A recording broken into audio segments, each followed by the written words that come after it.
Hey guys. So what I'm wanting to say today is that what I'm doing right now is actually, you might not seem it, but it's quite challenging for me. Because if you've got ADHD, it very often comes with something called RSD. So you might know this feeling. So RSD stands for rejection sensitive dysphoria. And what it means is it's like a overwhelming emotional response to the idea of being judged or criticised or rejected. You're very often just part of the package with ADHD, because the ADHD brain struggles with emotional regulation, and it's wired to keep scanning constantly for threats, and that applies to social threats as well. I heard in a podcast yesterday that apparently a child growing up with ADHD has 20,000 more negative feedbacks as they're growing up than a normal child, neurotypical child.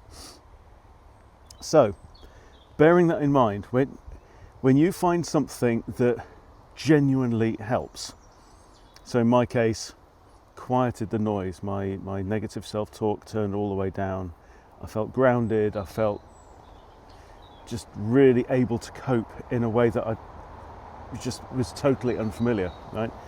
Genuinely life-changing. Okay, so when you do that, what are you going to want to do? You're going to want to share it, pass it on, shout it from the rooftops. So hopefully just help someone else feel what you're feeling. You're going to want to spread the word. But then that voice kicks in. What if they think I'm just trying to sell them something? What if they judge me? What if they reject me? And that's rejection sensitivity. So I've had a lifetime of protecting myself from being misunderstood. And it's just my ego trying to keep me safe from shame, from being hurt, from being ridiculed. And it's a very real I mean, I've had a comment this week. Somebody literally said, I hope you're not trying to sell me something. And that suspicion, I completely get it. It's natural. We all know it, especially when money's involved. But what we rarely question, a lot more of us are, but it's that $1.6 trillion pharmaceutical machine that actually profits off our stress and sickness and that slow decline towards death that they call healthcare. Now, you may have given that industry your trust for years. You've read the labels, you've taken the advice, you've followed their protocols, the dietary advice, it's all part of the same thing. And the real question is, how is that working out? So where has it brought you to today? If you are in the normal range, then you'll be inflamed, you'll be anxious, stressed, exhausted, dysregulated, numb, disconnected, maybe even hopeless. And that's by design. That's not accidental, and it's not something that's wrong with you either. So if I come along and share something now, and something that I benefit from if you try it, I'm not doing this lightly. I'm doing this because it genuinely helped me, and I believe it could help you too, and I have been attacked, right? I won't go into details, but everyone's entitled to speak their truth. That's my belief. So I'm not asking you to shift your faith in the system to faith in me at all. I'm not asking you to trust the company that makes this product.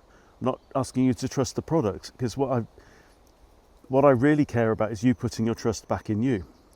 And that starts by noticing where you're making your decisions from. Because the two main things that we've got is the head, where the ego lives, and what we need to understand is that that's always trying to protect you. It's its job to keep you safe. But the only way that the brain knows what's safe is by reference. It has to go back to what it knows. It has to go back to what's familiar.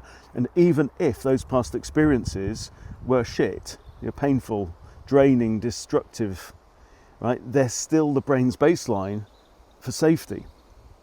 So it's going to want you to keep repeating patterns that have worked for you before to keep you safe. And it will very often try to resist change in any form as well. So when something new appears, when something feels different, stirs your curiosity or lights that little spark in your gut, the head is very likely to say danger. But the heart might say, yeah, this could matter. Maybe this matters. So after a lot of years of doing coaching of different kinds, trying to start businesses, right, and often failing, I've come to learn and recognise my core motivation, which is to help other people to see the highest versions of themselves that they can possibly be, and to step into that. That's like my why, and that's all I'm still learning to do and trying to do. So my hope is that for me putting myself out there and sharing what I share, that could connect with something in you. And if that part of you is stirred, even just a little flicker, I would invite you to honour that. Now, I'm not asking for forever. You're not signing your soul away. Just trust yourself long enough to find out for yourself. So if you want to know more, just comment more. Just put any comment, any message, but just the word more is fine. And put me and the product to the test. Right?